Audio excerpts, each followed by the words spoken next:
know, oh, my arm is killing me. That isn't what you know, though you do know that. Where's my, oh, there it is. I wasn't intending upon doing any live streams. However, the LP can't, what was it that a friend of mine had said, that the LP keeps shooting itself in the foot simultaneously? Actually, how do we put it? Yeah, keep shooting itself in the foot and then going, oh, look, there's another one. And then I said, too bad. And that other foot's in their mouth. And that's really tragic when you shoot your other foot, when your foot is in your mouth. Okay. As you guys may know, what was it? It seems like 10 months ago. God, what shitty lighting in here. Industrial lighting. And I know the sound isn't so great. And remember, this is always a participatory show, so your comments are always welcome. So you might remember, even though this is like ever an LP time, I think it was just 2 weeks ago, where there was a vote as to who to put on the APRC. What you do not know, or may not know, because there's all these freaking abbreviations. The APRC is a national committee. It stands for the Advertising Publication Review Committee. I used to be on that committee before I was fraudulently removed by a corrupt LNC. They were seeking to, and it's only LNC members that can be on this committee. So when they fraudulently removed me, that created a vacancy. And before we talk about them filling the fraudulent vacancy, we need to talk a little bit about the APRC and how it works. They don't review social media, but emails that go out, you get those regular emails from the National Party. Also, things you get in the regular mail, things that go up on the website, that sort of thing. All of those get reviewed by the APRC. The APRC, I don't even know how to describe it. It's not really a review committee per se.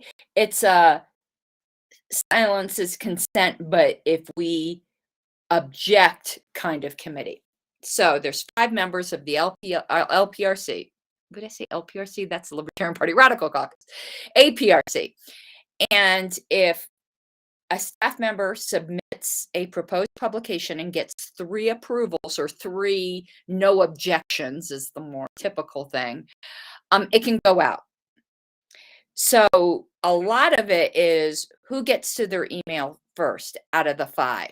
And it's supposed to be whichever comes later, like a certain time window. I think it's a 2-hour time window or 3 approvals, that sort of thing. So sometimes not all 5 APRC members even get to see the proposed publication before it gets published. It's a very tough committee to be on. Sometimes you get 10 things a day to review. You've got to be tied to your email because you have to respond quickly. Now, I was, out of any time that there's been a disapproval lodged, 90, maybe 95% of the time, it was me. I was the person going, no, I don't think so. This kind of sucks. So, of course, they were real happy that I wasn't on the APRC anymore because things just fly through, I'm sure. So this is why replacing my alleged vacancy on the APRC was so important. You definitely wanted someone who was not going to be a yes person, someone that would at least have the balls to say no every once in a while. I said no a lot. I got overruled a lot, and I didn't care because it was the principle of the thing. But they filled my fraudulently vacancy with a yes person, Valerie Sarwark. So I knew it was only a matter of time before super shitty messaging made it through. And lo and behold, today we got it.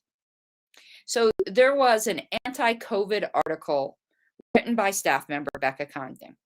And the way the article first started out, I was getting ready. I was literally getting ready to open a new tab and write out a post going, oh my goodness, they finally put out something good. Then I kept reading. And I'll read you the highly problematic, stupid ass paragraph that should never have been in this piece.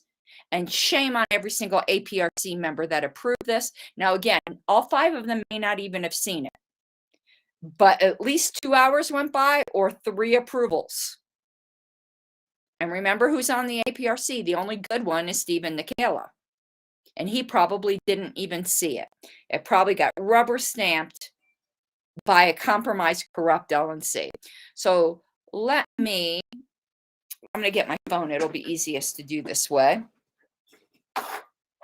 because I posted the excerpt on my page, and I can't believe y'all are being quiet.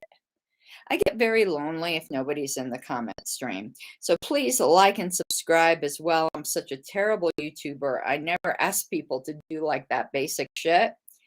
Let me see. My phone doesn't like pulling up my page. So, here we go. Let me find it. Here we go. Okay, here's the quote.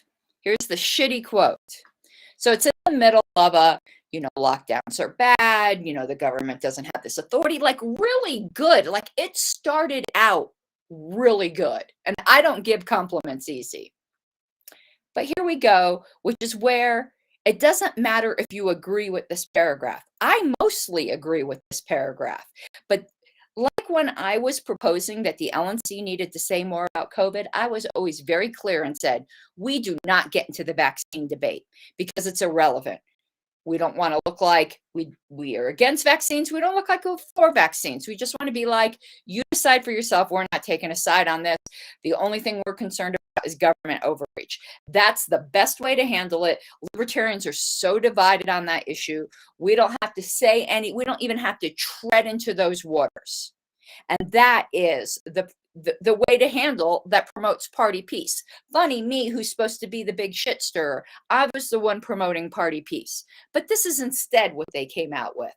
I bet you, this sounds like it was written, well, no, it'd have been worse if it was written by Nick Sarwark, but it certainly would get the Sarwark seal of approval. So here's how it goes. No one is unaware that getting vaccinated is proven to be effective at stopping severe symptoms in most cases with minimal risk. Minimal risk? Do you want to know, listen to Angela McArdle's debate at the Soho Forum. Minimal risk depends on who you mean. For young men that are getting heart conditions, go tell them that. Women, you want to know how miscarriages have gone up? Really? And actually, it is not settled science. I don't care what you say, that it is effective at stopping severe symptoms. Now, do I personally believe that's probably the case? Yes, I do. But I do not believe that we can, as a party, say that this is a fact. It is not at all a fact. And we shouldn't even be getting into this when we're just talking about opposing government overreach. And it continues. Reasonable people understand this. So if you're in this party and you don't agree with that, your own party just called you unreasonable using your money to do it when it was totally not necessary to say that in order to oppose the government mandates. Fuck you. This is just ridiculous. And I'm saying this as someone who pretty much agrees with this, and I think I'm reasonable, but I don't think the people that disagree are crazy or unreasonable, and I don't want my political party picking fights with other libertarians like this. How the hell did this make it past APRC? So it goes on. Reasonable people understand this and weigh out the risk that does exist with their families and doctors. And the majority of reasonable people have already chosen to protect themselves. Well, I'm a reasonable person, Ms. Condon, and you want to know what? I'm not vaccinated. And it has shit all to do with evaluating risks. It has to do with the fact that I stand in solidarity with those people who are asserting their bodily autonomy. And that, to me, is reasonable. And it doesn't have to be to you, because it's not your body. Others choose not to believe the data. How patronizing fucking bullshit can you get? Stephen, did you see this email? Did you actually read this and approve this? That's what I want to know. I know Valerie and all of them would have just been like, cheering this on. Others choose not to believe the data that's available. No mandate or show of force is going to make them change their minds because they're just unreasonable. Unlike Becca and unlike me and unlike you and unlike, all right-thinking people everywhere.